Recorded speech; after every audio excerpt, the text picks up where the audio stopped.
Dear DJ Cory, may nagakatabo sa amon sang stepdad ko kung wala si mama. Yes, may nagakatabo sa amon sang stepdad ko kung wala si mama.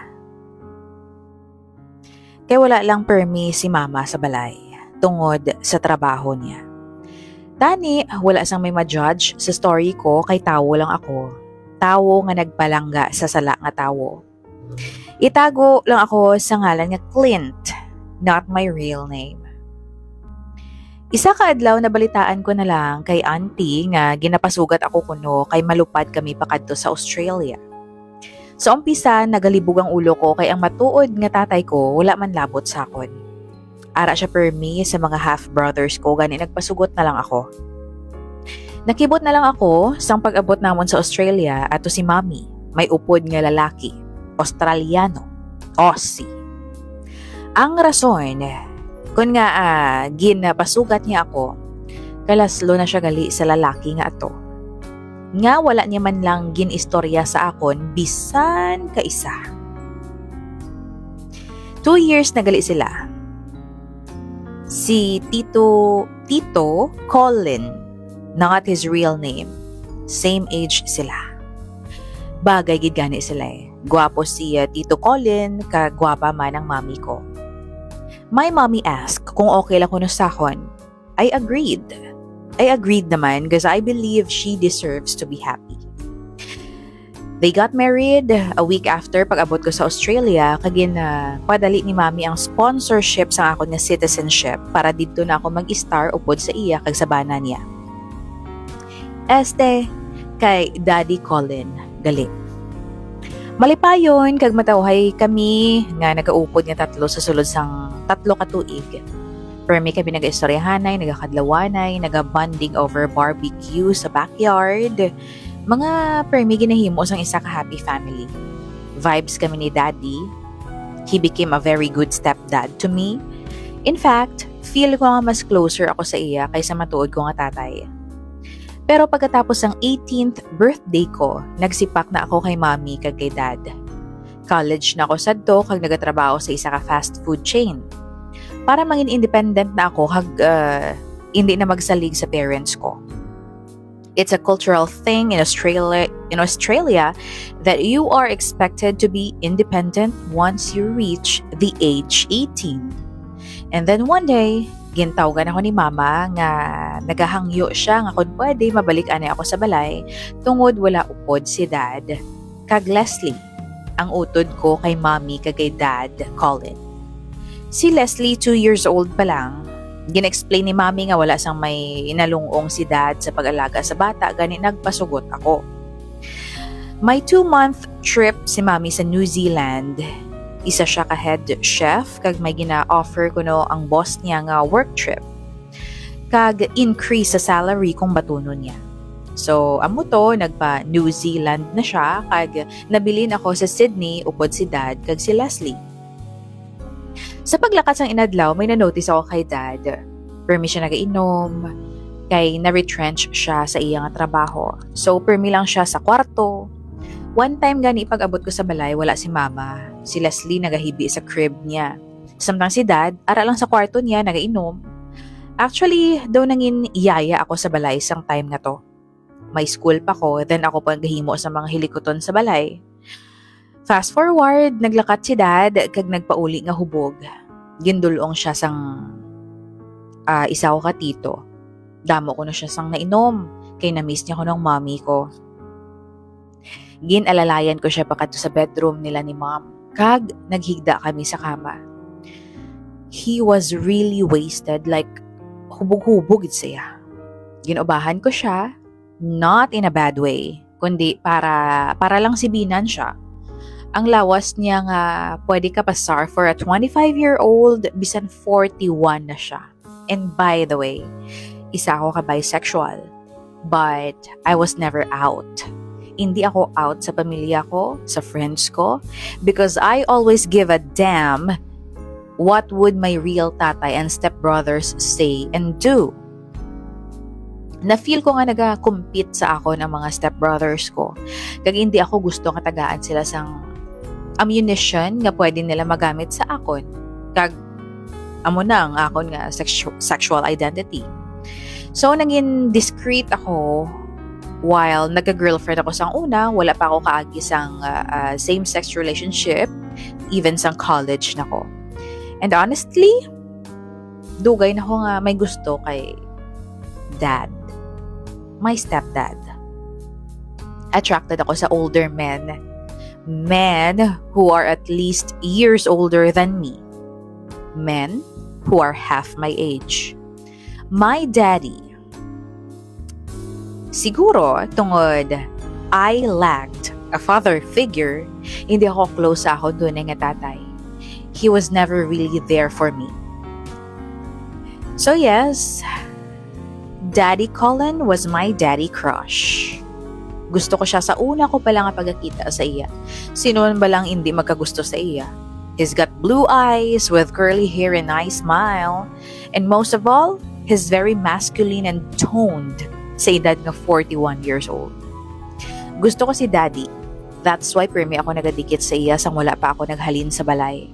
Kag every time nga makita ko siya nga nagalakat nga shirtless sa balay o ko nagapang tinlo, I can't help but admire his body, his looks. Permi lang ako nagakawa tulok siya. Pero ginabatuan ko ang ginabatsyag ko. But this time, sa nakita ko siya nga naghihigda sa kama nga wala sang bayo, wala ako na pungga ng kaugalingon ko. I started touching his body. Yes, I touched my stepdad while he was drunk. Halin sa mga muscles sang braso niya pakadto sa iyang chest, panaog sa iyang legs. Nagamix kla ang kulba kag init sang lawas ko.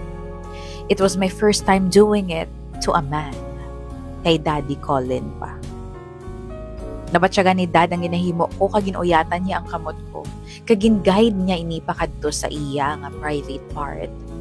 Nagdasig ang pagkubakubas ang dughan ko. Wala ako ginakulbaan sadto nga mabalaan ni Mama. Ang ginakakulbaan ko kung ano ang size sang iya. Wala ako nagsala. Kinulbaan ako sa nakita ko. Pero at the same time, nagdugang init sang lawas ko. I told Daddy I had no experience with this kind of thing. So gin-guide niya amat-amat ang akon ulo papanaog sa iyang alaga, and one thing led to another. Natabo kami ni Daddy Colin. Siya ang unang lalaki nga naka-segs ko. Hindi na ako makatulok diretso sa mata niya, sa mata sang stepdad ko pagkatapos sadto. Ginalikawan ko na siya. May mga tinion nga gana istorya niya ako pero ginakat ko. Rason ko, may ulobrahon pa ako nga importante like homework or may lakat kami sang barkada ko. Nahuya ako sa ginhimo ko kag nabatsyagan ko ang impact sa konsensya ko sa pagtraidor ko kay Mami kay gintandog ko ang stepdad ko. Si Mami nga wala nagpabaya sa akon. Si Mami nga nagpalakat sa akon sa Australia para tagaan ako sang maayo nga future. Fast forward, nakapauli na si Mami kag nagbalik ako dayon sa apartment ko. Hindi ko kaya mag-atubang kay Mami sang malawig. Matapos ko tilawan ang bana niya. Wala ako sang guya nga kaya iatubang sa iya. My mom didn't mind kung nga wala na ako nagdugay sa balay because busy siya kay Leslie kag sa work. Fast forward, pasulod na ako sa apartment, halin ako sa school sa makita ko si Dad nga nagahigda sa bed ko. Naka-boxers lang siya. Bakat ang iya dako nga alaga sa manipis nga boxers nga ginasuksok niya. Nakibot ako, nagatindog lang ako sa pertahan. Pag nagbangon siya, kaginkupan ako, kag naghutik. I cannot forget what happened between us. Then he kissed me on the cheeks.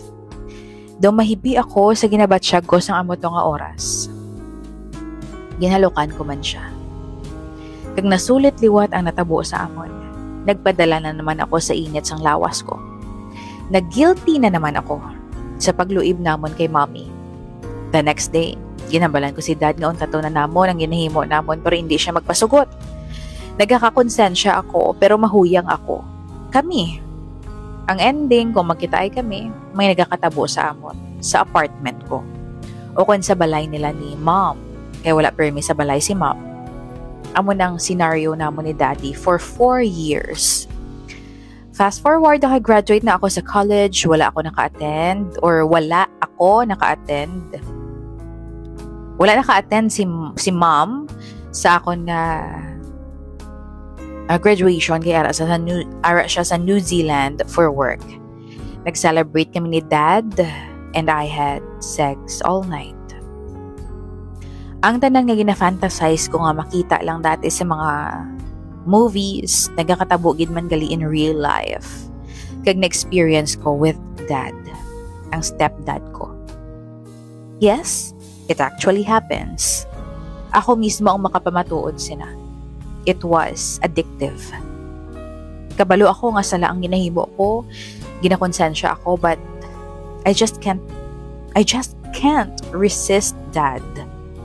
I admit nga happy ako sa relasyon namo ni dad. Yes, we are in a relationship. Behind my mother's back, kag samtang nagadugay ini patay man ang ako nga konsensya. Kung ara si ma'am sa balay ang iya atensyon, ara tanan kay Leslie, kag chance na namo ni dad. Fast forward, nagpa New Zealand naman si ma'am, kami lang ni dad balay ang nabilin sa balay. So, usual routine. Everywhere in the house, tanan nga kwarto sa balay, saksi sa mga milagro nga ginhimo namon. Naglabot 8 years ang amon nga relationship. Wala gid nakabalo ang mommy ko. May times pa nga kung sweet sila, nagabatsyag ako sang selos, but then, I would remind myself kung di na ako dapat maglugar. All those years, I secretly loved my dad, even sang nakapangasawa na ko. Yes, I am now married to a Filipina immigrant in Australia. I have a 3-year-old boy and a beautiful wife. Pero may sikreto ako. Sikretong malupet. Bottom ako sang dad ko. And he's my top. He is my dominant and I'm his submissive. Sa mga wala nakaintindi sang gay lingo, ako ang nagapatira sa dad ko. Pero nag-abot sa punto ang kinahanglan ko magdesisyon para sa kaugalingon ko sa pamilya ko. Hindi ko na kaya traidoran. Hindi ko kaya intuon ng nanay ko, ang asawa kag anak ko. I made the most painful decision in my life. I ended everything with my dad, left Australia, and brought my family here in the Philippines para dali na magsettle. Ang abis ang wife ko, I was crying river of tears sa airplane because I'll be leaving my mom behind and I will miss her. Wala siya kabalo sa matutuod nga rason. Nang ina, isa ka sekreto nga daluon ko hasta sa lulubngan ko. Madamo nga salamat. Stay safe. Love, Clint.